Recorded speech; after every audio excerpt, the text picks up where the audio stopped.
Welcome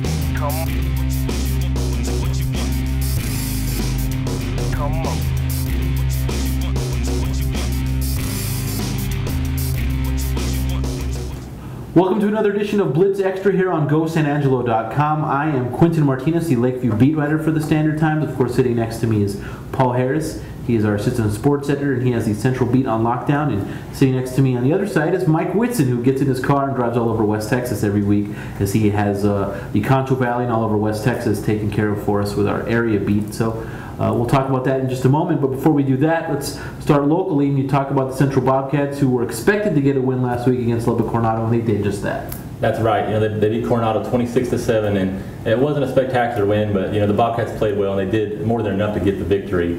The defense played great. They almost had a shutout if it wasn't for a miscue on special teams. The Bobcats were up 17-0 at halftime. Then they muffed the opening kickoff of the second half. That set up Coronado 10 yards from the end zone. They got the touchdown, but that was their only score of the game. They really didn't come close otherwise, and the defense just played one of their best games this season. Offensively, after Coronado pulled within 17-7, Central quickly regained control. We got to get a field goal and a touchdown to go up 26-7. And in the fourth quarter, they started putting in some backups, get them some experience. That kept the score from getting more out of reach, but still, a pretty dominant victory for Central. Sophomore running back Davon Poole, he had his first 100-yard game in his career for the Bobcats. He had 102 yards on the ground. And then it's important to not overlook, kicker Matt Openkar. He had 2 field goals, and he started the year 0-5. And he's the first-team all-district kicker last year, so I think it's important for him to get back on track, especially with the big game at Emerald High this week, where every point can matter. Lakeview, on the other hand, took to the road as they took on Stephenville in their District 8 4A opener. The number 10 ranked Stephenville Yellow Jackets, if you haven't been following statewide, but very tough situation. It's probably not an exaggeration to say they kind of walked into a little bit of a buzzsaw. There's a team that has played great defense all year long. They've been playing 5A teams, Stephenville has, and they took on Alito in the first game of the season and knocked off the 2-time defending state champion. So that kind of tells you what kind of pedigree Stephenville brought into that matchup. And Stephenville, from the word go, really was established itself as the better team. They only allowed 89 yards of offense to the Lakeview Chiefs in the entire contest. Were up pretty big early. It was up 49-0 at halftime. It eventually ended up being a 63-0 score. Unfortunately for Lakeview, they got a couple kids injured also. They did get Barney Keel back late in the game. He went in defensively and a little bit on offense as well, so he looks to be possibly ready to go full bore against Midway this week. But still been a tale of injuries for the Lakeview Chiefs this year, and just kind of one of those things where they were really overmatched in that first game of district play. As the district season continues, they'll start to play up against some teams maybe that they might have a better chance to be competitive with. So that's kind of the story of the opening week of district as Lakeview starts out 0-1 in 8-4A play.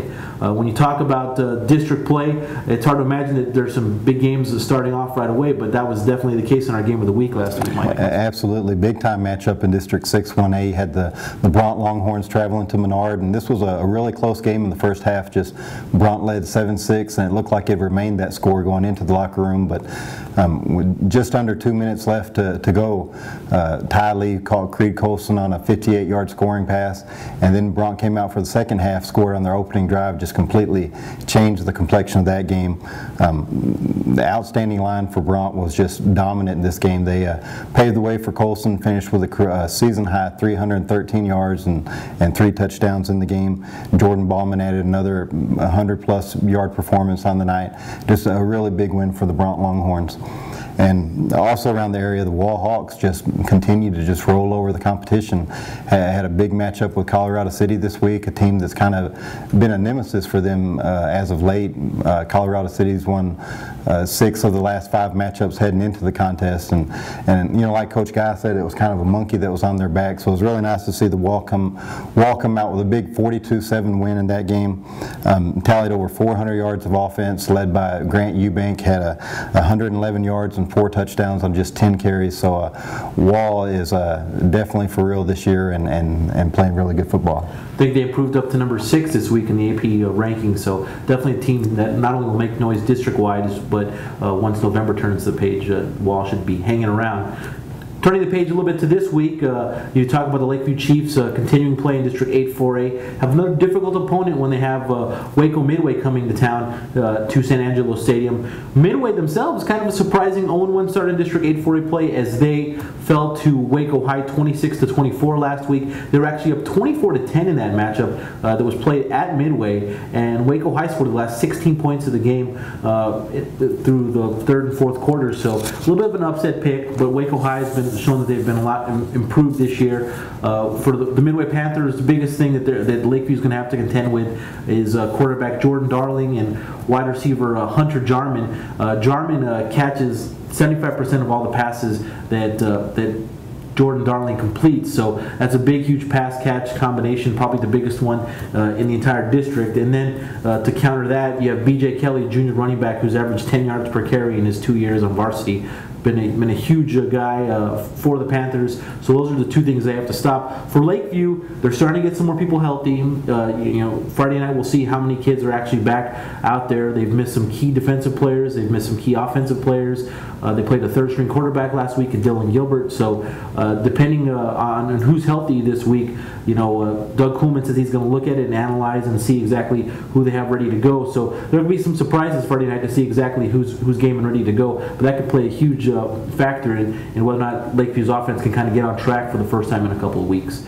As you talk about Central, it doesn't get much bigger than Friday night. That's right. It looks like this, for all, by all accounts, this should be the district title game right here. Both teams are 4-2 overall. Both won their district openers last week, and both look like the two best teams in the district. The Myrtle High Sandies, they're coming off a 52-6 win over Lubbock High last week. They looked impressive, and they've had two common opponents with Central, and both results were pretty similar, so it should be an interesting matchup.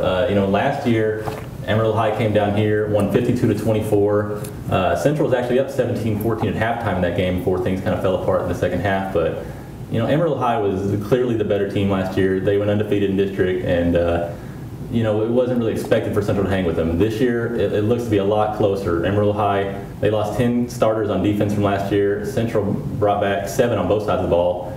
Amarillo does have 5 back on offense, and including their quarterback, both starting running backs from last year, and a couple linemen that run that wing T offense. So last year wasn't expected to be a good game. This year, it looks like both teams are pretty close, and I'm looking forward to seeing that matchup, even though I'm not really looking forward to that drive all the way to Amarillo.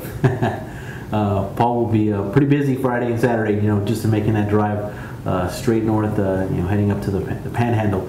But you talk about we talked about last week. Our game of the week was a de facto district championship in 6-1A. Move up to 2A, and you have another game that could decide who wins the district championship this week. Yeah, no doubt.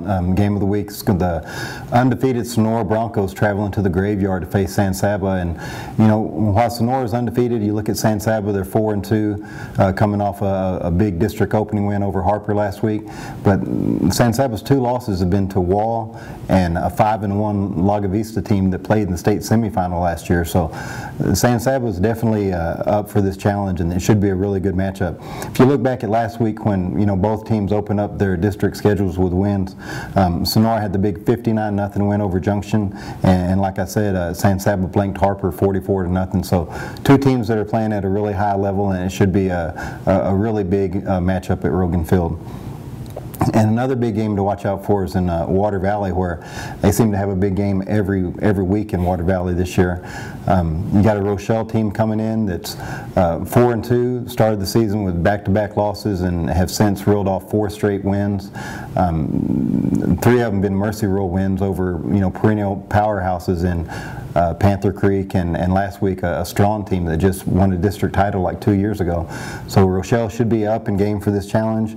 Water Valley, undefeated on the year, has taken out 3 top 10 opponents on the season. So another really good game to keep your eye on in Water Valley. Wow, them and Wall, that they've been tested, it seems like every single week since August. Anything that jumps off the page to you, Paul? Yeah, I think another big game is winners at Reagan County. These 2 teams, they're in a district with Mason and Goldthwaite, and so you got to think those 2 playoff spots are locked up. So this game right here, could very well decide the 3rd and final playoff spot in that district.